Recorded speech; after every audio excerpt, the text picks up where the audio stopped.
तो हेलो दोस्तों, welcome to my channel और आपका बहुत बहुत स्वागत है हमारे यूट्यूब चैनल में। मैं हूं दीपक और आज हम लोग पढ़ने वाले हैं क्लास 10th का फिजिक्स चैप्टर 1 जिसका नाम है प्रकाश का परावर्तन। इसमें हम लोग कुछ जानेंगे कि प्रकाश का परावर्तन होता क्या है। उससे पहले हम लोग को जानने की जरूरत है कि प्रकाश क्या होता है, तभी तो हम लोग जान पाएंगे कि प्रकाश का परावर्तन क्या होता है। तो प्रकाश को हम कह सकते हैं अपने लैंग्वेज में कि प्रकाश एक कारक है या प्रकाश वह कारक है जिसकी सहायता से हम लोग किसी भी वस्तु को देख सकते हैं।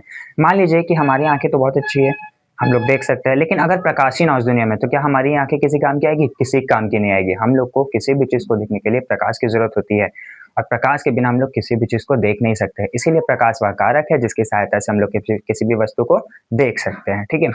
तो रात में जैसे कि आप लोग एक एग्जाम्पल ले लेते हैं कि रात में मान लीजिए कि पूरा अंधेरा हो हर जगह पे, है ना। रात होती है तो अंधेरी होती है और सब जगह पे लाइट नहीं है, तो क्या हम लोग देख पाते हैं? नहीं देख पाते हैं।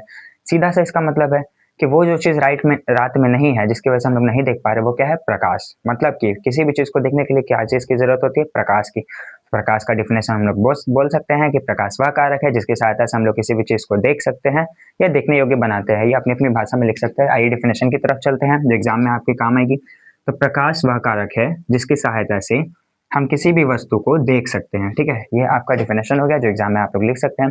अब आइए कुछ इसके इंपॉर्टेंट नोट्स की तरफ चलते हैं जो कि बहुत इंपॉर्टेंट है आपके एग्जाम के लिए। और इतना मान लीजिए कि इस वीडियो में या फिर इस क्लास में आप लोग पूरे फिजिक्स को, क्लास 10 के फिजिक्स को इतनी इजी वे में समझेंगे कि आप लोग एग्जाम में फिजिक्स आप लोग कुछ लगेगा ही नहीं। ठीक है। तो इसका मेन कुछ पॉइंट भी है जो कि प्रकाश का क्या है। तो प्रकाश का पॉइंट है कि प्रकाश प्रकाश जो है वो सीधी रेखा में चलती है। अब इसका क्या मतलब हो गया सीधी रेखा में चलती है? क्या प्रकाश को इंसान है या साइकिल है कि वो चलती है? तो नहीं, ऐसा नहीं है। लेकिन प्रकाश सीधी रेखा में चलती है, इसका मतलब ये है कि जब हम लोग टॉर्च बारते हैं तो हम लोग को लाइट कैसे दिखती है? टॉर्च के सामने। अब हम लोग टॉर्च बारेंगे तो क्या वो पीछे दिखेगी? नहीं ना। इसका मतलब है कि टॉर्च को हम जिस दिशा में दिखाते हैं उसी दिशा में वो सामने की तरफ लाइट बताती है ना, सीधी। इसीलिए हम लोग कह सकते हैं कि प्रकाश सीधी रेखा में चलती है। इसका दूसरा पॉइंट है, आइए उसके तरफ बढ़ते हैं, कि प्रकाश की चाल 3 into 10 to the power 8 metre per second होती है। या इसको हम लोग लिख सकते हैं कि 3 लाख किलोमीटर पर सेकेंड होता है। ठीक है। हम लोग अगर पूछा जाए हम लोग से कि प्रकाश की चाल कितनी होती है तो हम लोग कह सकते हैं कि 3 लाख किलोमीटर पर सेकंड। इसका मतलब है कि 1 सेकंड में प्रकाश जो है 3 लाख किलोमीटर तक की दूरी तय कर सकती है। और अगर फिजिक्स की भाषा में अगर आपके एग्जाम में आ जाए तो ये भी लिखा हो सकता है कि 3 into 10 to the power 8 metre per second. ठीक है, तो ये दोनों ही आंसर हो सकता है आपका। अब यहाँ पे थोड़ा सा कंफ्यूजन आ सकता है कि सर 3 लाख में तो 5 जीरो होता है, 3 इंटू 10 to the power आप 8 लिख रहे हैं। तो ऐसी बात नहीं है। देखिए यहाँ पे किलोमीटर और मीटर है, अगर हम लोग मीटर को किलोमीटर में चेंज करेंगे तो वो 10 to the power 8 से 10 to the power 5 में ही चेंज हो जाएगा।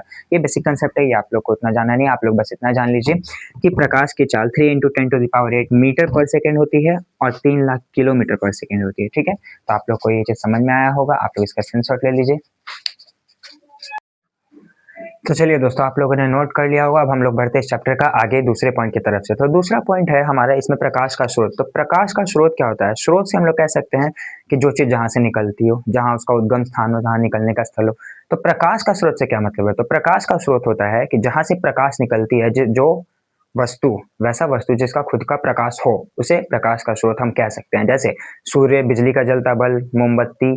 जब हम लोग ये सब चीज को जलाते हैं तो क्या है कि इसका खुद का प्रकाश है। जैसे सूर्य का क्या है? खुद का प्रकाश है ना। अब हम उसको थोड़ी जा करके देते हैं कि लो भाई प्रकाश ले लो और हमको दो, ऐसा तो नहीं है। उसका खुद का प्रकाश है। तो जिसका खुद का प्रकाश हो या जो खुद प्रकाश उत्सर्जित करे, जैसे बल्ब खुद से प्रकाश उत्सर्जित करती है, तो ये सब वस्तुओं को हम लोग प्रकाश के स्रोत में रख सकते हैं। तो प्रकाश के स्रोत के आधार पे वस्तुओं को दो भागों में बांटा गया है। कौन कौन से दो भाग है? तो पहला है प्रदीप्त वस्तु और दूसरा है अप्रदीप्त वस्तु। तो भाई प्रदीप्त क्या होता है और अप्रदीप्त क्या होता है? कुछ समझ में नहीं आया, इसको कैसे समझा जाए? तो प्रदीप्त वस्तु वैसे वस्तु को कहते हैं जिस वस्तु का खुद का प्रकाश हो या जो वस्तु खुद से प्रकाश उत्सर्जित करे, उस वस्तु को प्रदीप्त वस्तु कहते हैं। तो इसका एग्जांपल ले लेते हैं। कुछ क्या होगा, जैसे सूर्य का खुद का प्रकाश है तो ये प्रदीप्त वस्तु होगा। बिजली का जलता बल्ब, इसका भी खुद का प्रकाश है, खुद से प्रकाश उत्सर्जित कर रही है, तो ये भी प्रदीप्त वस्तु में आएगा। अब टेबल को ले लेते हैं। तो टेबल क्या है? टेबल में से लाइट आता है, नहीं आता है ना, तो वो प्रदीप्त वस्तु नहीं होगा। ठीक है।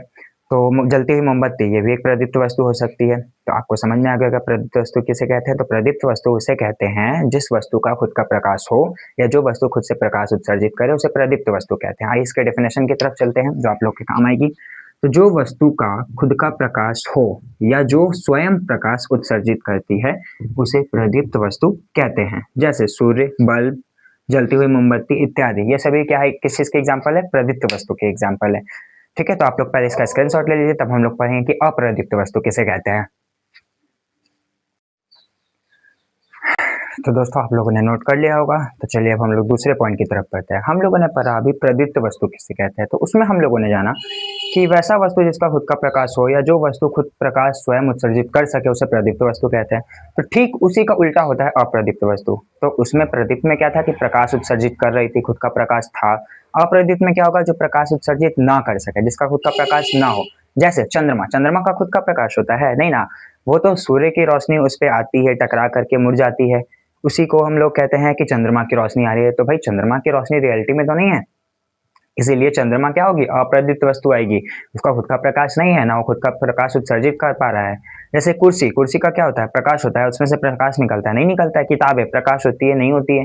तो ये सब चीजें जिनका प्रकाश, मतलब वैसा वस्तु जिनका खुद का प्रकाश ना हो या जो खुद से प्रकाश उत्सर्जित ना कर सके, उसे हम लोग अप्रदीप्त वस्तु कहते हैं। यहाँ मैंने डिफिनेशन लिखा है, आप लोग देख लीजिए कि अप्रदीप्त वस्तु किसे कहते हैं। तो वैसा वस्तु जिसका खुद का प्रकाश ना हो या जो स्वयं प्रकाश उत्सर्जित ना करे, उसे अप्रदीप्त वस्तु कहते हैं। जैसे चंद्रमा, ग्रह, कुर्सी, किताबें इत्यादि। ठीक है, तो आप लोग इसका जल्दी से स्क्रीनशॉट ले लीजिए, तब हम लोग बढ़ते हैं आगे की तरफ। तो दोस्तों आज के लिए इतना ही रखते हैं, बाकी का हम लोग नेक्स्ट वीडियो में सीखेंगे। अगर आप लोगों को वीडियो अच्छा लगा होगा तो लाइक और सब्सक्राइब कर दें। आई होप आप लोग को वीडियो थोड़ा समझ में आया होगा। आप लोग कमेंट कर दीजिए जो भी चीज़ आप लोग को डाउट है, तो मैं उसके लिए दोबारा वीडियो बनाऊंगा। Thank you, thanks for watching.